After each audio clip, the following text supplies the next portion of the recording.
You know, I hear somebody like Gachagua anaongea, me, I even laugh. You know, sometimes you look at Gachagua and you wonder if he's an abnormal person addressing the country or if he's a serious person. In fact, William Ruto, the first mistake you did in your government ni kuchagua Gachagua akiwa deputy wako. If there is the most serious mistake you have ever done, ni kupatia Gachagua deputy president. Hakuna kitu mbaya zaidi duniani ushaifanya kama hiyo. Somebody who does not understand who he is, he does not understand what he talk, he does not even understand the values of a country, he does not know how to address the nation, he does not know how to dress even like a deputy president. My friend, hey, mimi mambo za Gachagua hata sitakangi kuongea sana, lakini wacha nimwambie hivi. Gachagua kutintu Uhuru kama kitu mbaya, anatintu Uhuru juu ya kingship ya Mlima Kenya. Asanteni sana wana media for offering this opportunity to give a youth a chance to explain to Kenyans who I am. So many people always ask on the internet, who is Brenda Kangai? By the way, I'm the real Brenda Kangai, and karibuni sana kwangu. At least tumekuja meona mali naishi, and that is good. So those people who are asking, who is Brenda Kangai? Brenda Kangai is a young female politician. She comes from Mount Kenya region. I always call myself mtoto wa Mlima Kenya, ama msichana wa Mlima Kenya, or even those who would want to say the daughter of the mountain. That is good for you. I'm a business woman. I'm a young mother. I believe in rule of law. I believe in democracy. I believe in human rights. Brenda Kangai is the person who speaks whenever there is something that a voice needs to be raised so that it can be rectified. And that's why I always stand whenever Kenyans needs me, especially this time when the high cost of living is pinching each and every Kenyan. I feel that Brenda Kangai amekuwa kwa hiyo front line. So with the description of who I am, I think Kenyans now know who is Brenda Kangai. And in fact, those people are asking for Brenda Kangai. Previously, I was not an internet girl. I didn't love social media.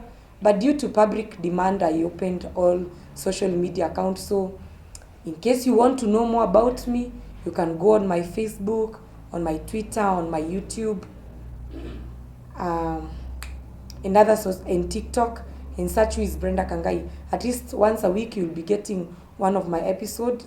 That is Brenda Kangai. Okay, Brenda, ni labda ulijiunga na siasa mwaka gani na labda ni kitu gani kilikupa motisha kujiunga na siasa? I did my KCSE in 2014, and I joined the Kenya School of Law to do a diploma in law in that year. So kwa hiyo pilka nikiwa KSL, I used to move around town. Nikapatana na bunge ya Mzalendo. And I joined, I was so concerned about how watu wanaongeanga siasa, wanaongeanga nini, because kutoka utoto wangu, I've always loved politics. So nilianza kujiunga nao. That time it was bunge la Uzalendo. I learned a lot. Actually, I was shy. I wouldn't even speak. But with time, I started. Whenever there is a motion, nilikuwa nainua mkono, najibu maswali. So hivyo kidogo nikajipata nimekuwa perfect. Na mimi mwenyewe naweza leta motion, na naweza fanya watu wachangie kulingana na motion fulani. So that was in 2016. And then in 2016, I felt that I needed to join a political party, and I joined ODM, and I became a life member till today. In 2017, I vied for an MCA seat. I won't say where, but I didn't do well because I was young. I was just, I think, 19, 20. I didn't know a lot about materials, about mobilizing. So I didn't do a lot. I was just a young girl who was trying her luck in politics. So sikufanya vitu mingi. Nilienda tu kwa ballots. And in 2022, I tried to vie for the women rep of Nairobi County. I went through the ODM nomination process, but unfortunately, somebody was given a direct ticket. So personally, I had told myself I wanted to know how many votes would I get as Brenda in Nairobi. So mimi nilijipeleka kwa ballot. I went there as Brenda Kangai, and after kwenda kwa ballot, I got sick, so I didn't campaign. So many people didn't know me during the campaign period because after I did I finalized with IBC, sikupata hiyo chance ya kucampaign juu nilikuwa mgonjwa. So I was in and out of hospital. So yeah, but I say there is another day, kuna 2027, I'll be there, I'll be on the ballot. I think I get a chance to ask Nairobians for vote at that time. But saizi tunang'ang'ania uchumi. We are struggling to ensure that the cost of living is low, so that even the lowest person that who is in Mukuru Kayaba, ako Kibera, ako Mathare, can afford a meal a day. So at the moment, I am not campaigning, but I will vie for Nairobi Women Rep seat. But at the moment, we are helping Baba to ensure that Kenyans get an affordable life. Okay, Brenda, you've been supporting Raila for quite some time. We've seen you talking like kiingia tu pale TikTok ni Brenda everywhere. The last time juzi maandamano, last time tuliona gari ya baba ikapigwa mawe and you were there defending him, ukaongea.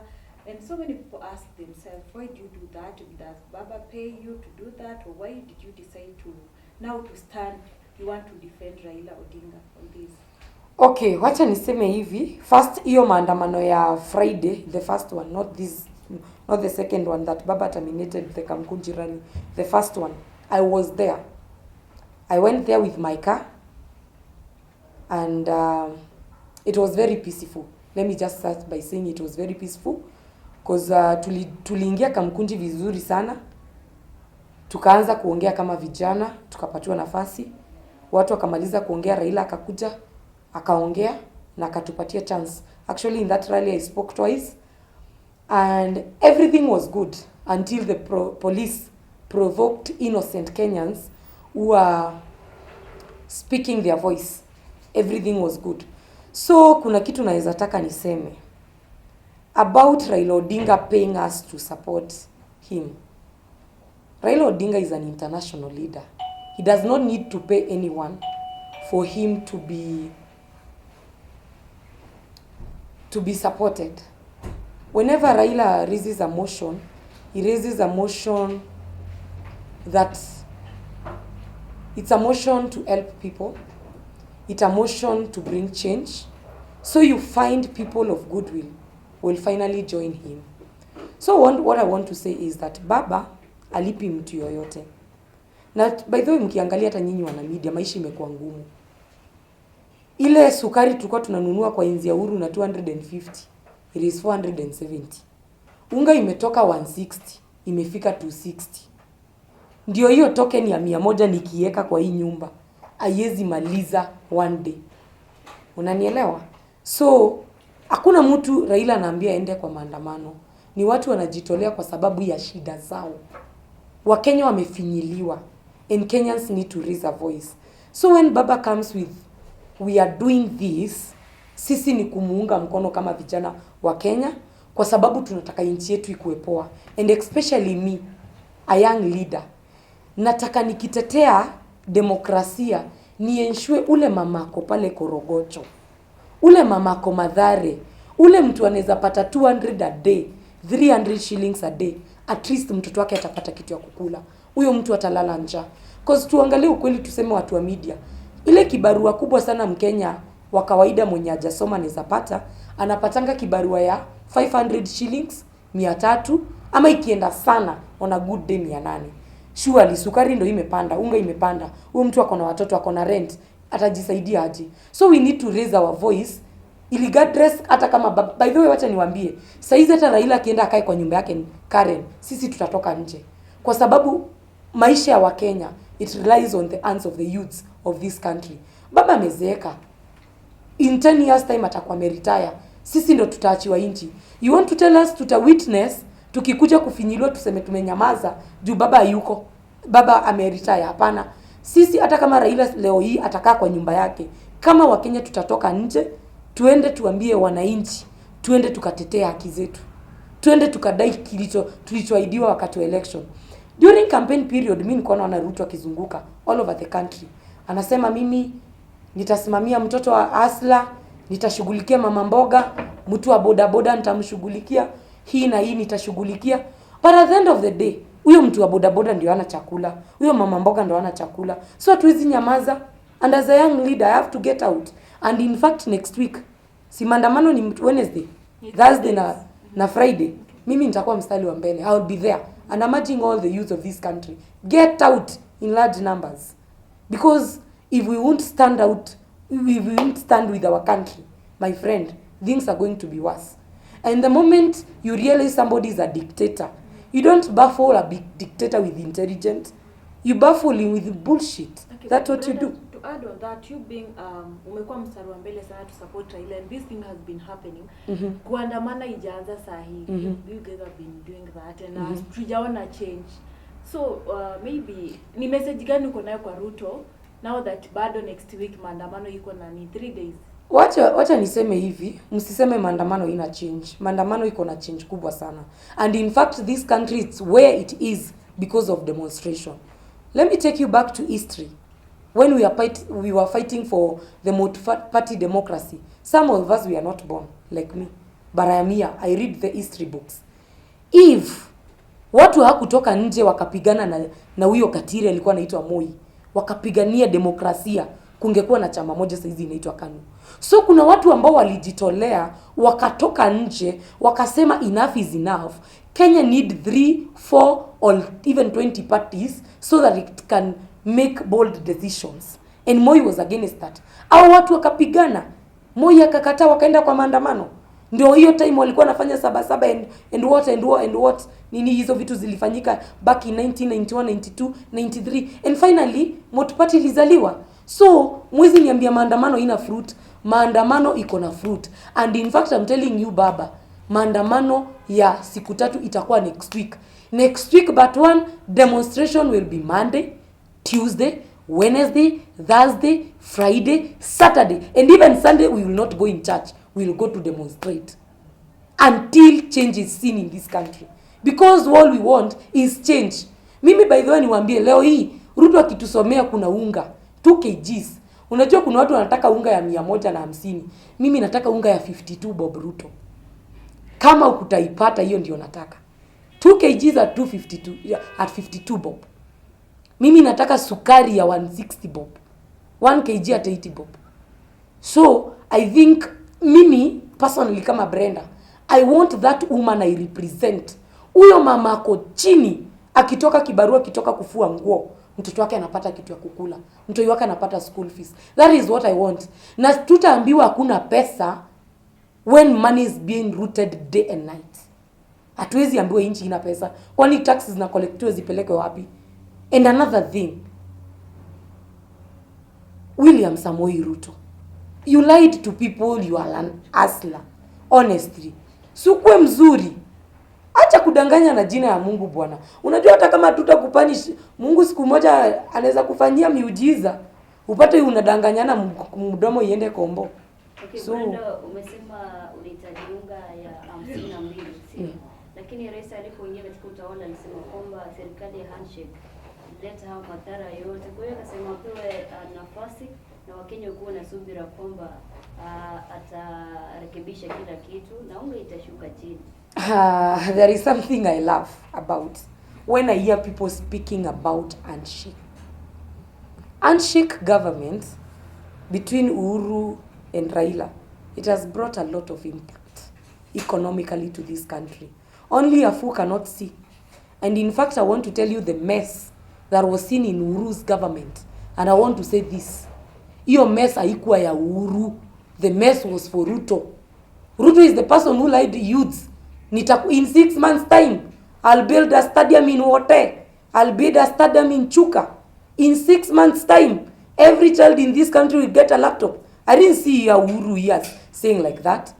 So, hata tukiendelea sana, William Samoei Ruto ni sawa unaraumu that Uhuru Muigai Kenyatta serikali yake na handshake ilifanya kitu mbaya. Let me ask you one question.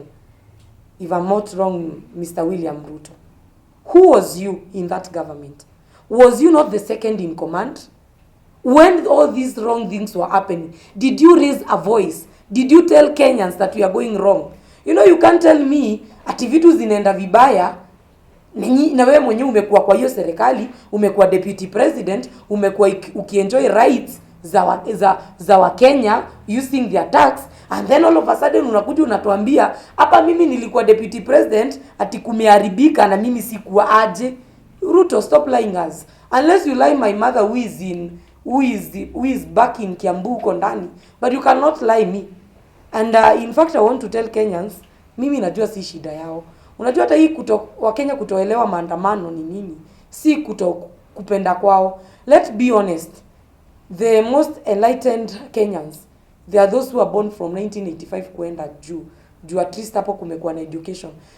Most people in this Kenya are illiterate. That wao wanasikia maandamano wanaona ni kitu mbaya juu ndivyo waliambiwa, but in real sense maandamano ndio inafaitia democracy na ndio ina shape the country.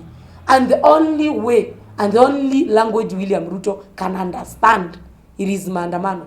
William Ruto si mtu wa kukalisha kwa hii kiti chini mjadiliane umwambie fanye hivi na hivi. Hataona unaota. Yeye atakuja kukuambia hapo usijui upige biashara za mayai na kuku zenye ujui zitazaa lini, zenye ujui zitaleta faida lini. So what I want to tell Kenyans, maandamano is good. It is good, and Uhuru Muigai Kenyatta hakuna kitu mbaya alifanya. And in fact, and I want to say this live in cameras, Ruto, you have tried to paint Uhuru as a bad leader.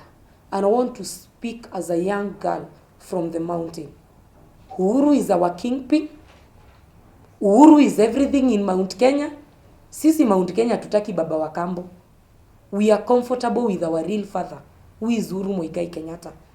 So hata umpake matope gani, watoto wa mlima tutasikia. And in fact what Uhuru did was good. Ukitembea mashinani saa hizi, kila njia unapata iko na tarmac. Ukienda huko Garissa unapata njia. In fact, unaona ungeenda Garissa in 2015, haungeijua kulikuwa na matope. Sasa hizi mimi nikitravel uende Garissa uende Marsabit, unapata lami everywhere. So hizi niambie Uhuru hakufanya kazi. Uhuru alifanya kazi, only that Ruto was busy lying Kenyans that he is an hustler. Na Brenda, tumeona Rais William Samoei Ruto akiwa katika Maimai akimkanya na kumuonya sana rais mstaafu ambaye ni Uhuru Muigai Kenyatta, akisema kwamba ni yeye anaunga mkono na anawapa hela ya kufanya maandamano. Labda kuna ukweli wote kuhusu swala hilo? Wewe nyinyi kama watu wa media, mshaisikia Uhuru akiongea anywhere? Uhuru doesn't speak, and the only time Uhuru spoke, aliongea ile time ya Jubilee ya NDC. And when he was speaking behalf of his party, which he owns, ambayo imejaribu kuibwa na Ruto lakini inashindikana. Uhuru haongeangi, ni huyu mchokozi tu anamchokoza. Uhuru is very polite, he is very innocent. Uhuru did his work, delivered to Kenyans. Only ule mtu mwenye anajua hata deliver anajaribu kupaka matope yake kwa Uhuru Kenyatta. Uhuru did all the good things that Kenyans wanted. In fact, mimi nasikia nikiambiwa hata mimi nasponsiwa na Uhuru, I wonder mimi nishaiona Uhuru wapi? Honestly, nyinyi watu. Saa zingine zenye mnekelea Uhuru vitu zingine zenye aziko. Hizo vitu zinatokanga wapi? What I want to tell William Ruto, maandamano si ya Raila na si ya Uhuru. Na hata watatuambia tuandamane, shida zetu. And I want you to hear this, William Ruto. Shida zetu ndizo zitatupeleka kwa barabara.